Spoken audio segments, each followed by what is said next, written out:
Hello there, my name's James Kelly and welcome back to Scot Goes Pop.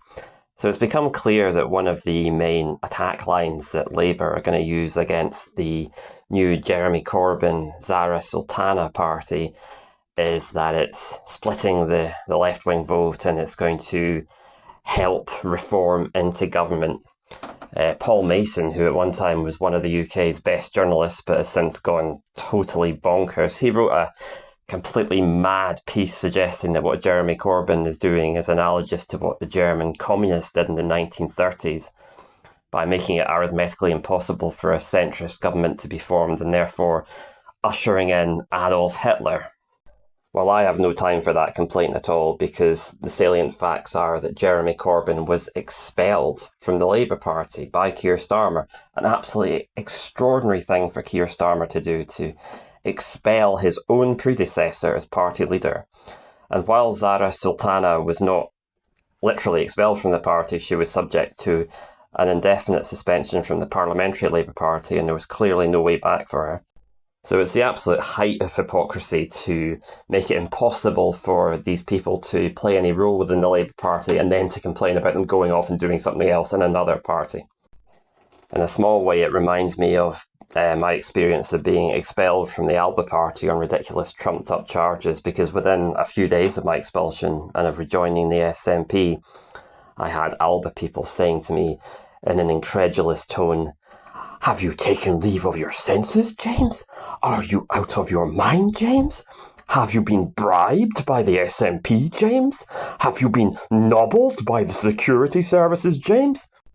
And I was like, well, if it was so important for you to have my support and for me not to join another party, why did you expel me then? It's like a sort of knot in their thinking and they can't see the obvious. I suppose it's like the classic mindset of an abuser. They trample all over someone and then still expect that person's absolute loyalty and are puzzled when they don't get it. They make that person responsible for the consequences of their own actions. So no, the people that threw Corbyn and Sultana out of the Labour Party haven't got a leg to stand on in criticising Corbyn and Sultana for doing something outside the Labour Party. That's pretty obvious. However, the charge that they're splitting the vote is still potentially dangerous for them and they've got to have an answer to it. The simplest answer would be, of course, if the new party simply overtakes Labour in the opinion polls, and then they'll be able to say, well, it's Labour that's splitting the vote and you need to come and vote for us. That may seem unlikely, but think about just how small Labour's vote is getting in the opinion polls. It may be that the shelf life for a party of thuggish authoritarians who nobody particularly likes, that may be running out, and people will be going off to Reform on the right and the Liberal Democrats in the centre and Corbyn, Sultana and the Greens on the left, and it's not impossible that the new party could overtake Labour with a relatively modest vote. However, if that doesn't happen, there are other things they could say to kind of neutralise this charge of vote splitting.